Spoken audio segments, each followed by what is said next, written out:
생활 속 법률 히어로 이승우 변호사의 사건 파일.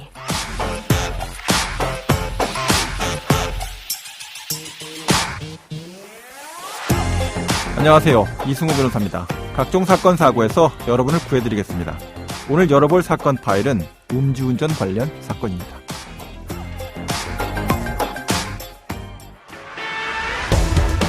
술에 취한 채 운전을 하다 경찰 검문에 그대로 달아난 30대를 경찰과 시민이 함께 추격전을 벌인 끝에 붙잡았습니다. 사건 파일 오늘 주제는 음주운전과 측정 거부 행위입니다. 도로교통법 위반죄 중에 음주운전, 음주 측정 거부와 관련된 상세한 법리가 대법원을 중심으로 정리가 되어 있는데요. 그 처벌 형량과 함께 법무법인 법승 양원준 변호사와 함께 알아보도록 하겠습니다. 안녕하세요, 변호사님. 네, 안녕하세요. 법승 양원준 변호사입니다. 네, 또 최근 들어서 연예계에서 음주운전 사건이 또 잇따라 발생하고 있습니다. 네. 자, 오늘 어떤 사건 설명해 주실 건가요?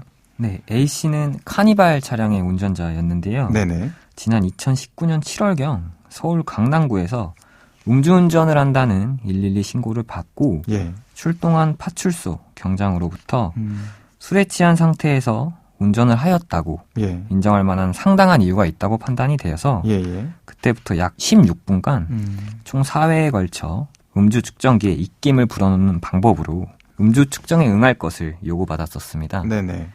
그럼에도 불구하고 A씨는 음주 측정기에 숨을 쉬기는 쉬었는데요. 숨을 내쉬는 신용만 하는 등 음주 측정을 거부하여 정당한 사유 없이 경찰 공무원의 음주 측정 요구에 응하지 아니하였다는 혐의로 이른바 음주 측정 거부죄죠. 음주 측정 거부죄로 입건이 돼서 재판까지 받게 됐습니다. 네. 그러니까 뭐 신용했다는 게 이제 말로 거부한 건 아니고 불어요, 보세요 하는데 제대로 안 불었다 이런 거군요. 맞습니다. 네. 자, 피고인이 이제 음주운전 정황과 함께 음주 측정을 요구를 하는 경찰 이 행위에 대해서 뭐 사실상 실질적으로 행위로서 거부를 한 것처럼 됐는데 이렇게 되면 법원은 어떻게 처벌합니까? 당시 A씨는 호흡 측정기 불 때에 숨을 불어 넣었으나 모두 호흡 시력 부족으로 측정이 이루어지지 않았고요. 단속 경찰관이 네 번째 호흡 측정이 끝나자마자 A씨를 그 자리에서 바로 현행범으로 체포를 했습니다. 측정 거부 혐의로 체포를 했군요. 네네.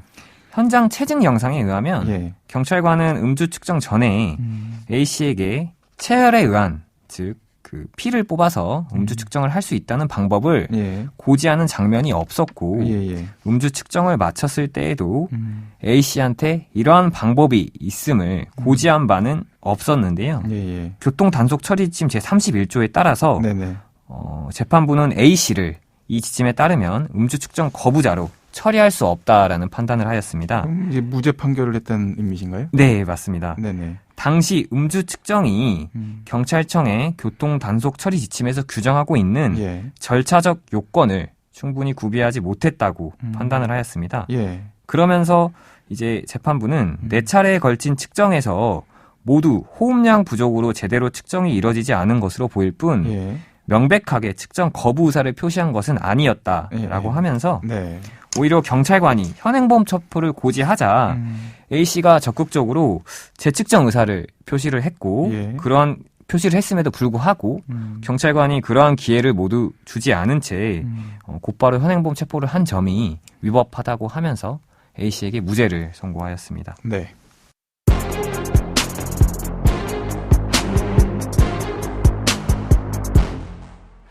자, 재판부에서는 이제 이 사건을 좀 더 신중하게 판단해야 된다. 그런 관점에서 피고인은 음주 측정 거부자가 아니다. 이렇게 판단을 했는데요. 자, 그러면 경찰은 도대체 어떻게 해야 적절한 행동을 했다. 라고 해서 음주 측정 거부가 인정된다라고 보게 되는 것인지 그 부분을 좀 설명해 주시죠.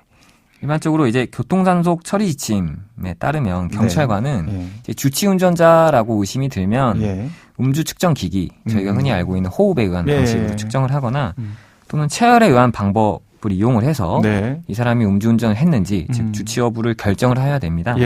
만약에 주치운전을 의심되는 자가 호흡 측정 결과에 자기가 만족하지 못했을 경우에는 당연히 체열에 의한 방법을 통해서도 음주 측정을 다시 한번 받아볼 수 있습니다. 이러한 절차적 요건에 대해서 경찰관도 충분히 고지를 해야 되고요. 설명해줘야 된다는 얘기군요. 예, 주치운전 의심자가 당연히 체열에 의한 방법을 하겠다고 했을 때도 응해줘야 됩니다. 네네. 이러한 방법을 통해서 절차적 요건을 충분히 갖췄음에도 불구하고 만약에 주치운전자로 의심이 되는 사람이 명시적으로 의사표시로 음주 측정에 불응을 하거나 난 못하겠다. 현장을 이탈하려고 하거나 또는 명시적인 의사표시를 하지 않았지만 경찰관이 음주 측정 불응에 따른 불이익을 5분 간격으로 3회 이상 교지를 하였음에도 불구하고 계속해서 음주 측정에 응하지 않았을 경우여야만이 이제 음주 측정 거부죄로 혐의가 입건이 돼서 처벌을 받게 됩니다. 자, 그렇게 절차를 다 준수를 해서 그런데 이제 거부하거나 또는 뭐 안 했거나 이렇게 음주 측정 거부자가 됐다라고 하면 이제 형사적인 처벌은 어떻게 됩니까? 네.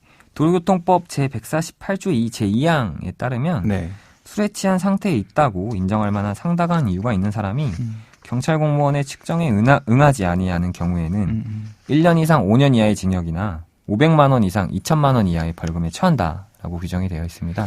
네, 그러면 오늘 사건에 담긴 법적 포인트를 한 줄로 정리하고 실제 법적 대응과 자문 이어가 보도록 하겠습니다.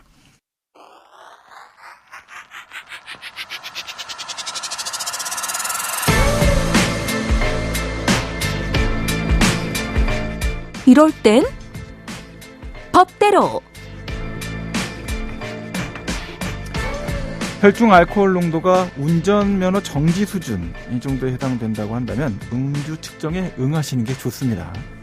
괜히 음주운전 처벌받을 거 겁나서 측정 거부 이렇게 행위하시게 되면 오히려 더 무거운 형으로 처벌받게 될 수가 있죠. 또 이제 거부 의사 밝힌 경우에만 처벌되는 거 아니야? 이렇게 착각하실 수가 있는데요. 절대 그거 아니고요. 측정 요구에 제대로 응하지 않아서 앞서 말씀드렸던 지침에 따른 여러 가지 절차상의 이 거부 행위를 해석될 수 있는 부분에 해당되면 그때도 음주 측정 거부에 해당되게 됩니다. 더더군다나 이제 이거 술 취한 상태에서 또 경찰하고 실랑이를 벌이시거든요.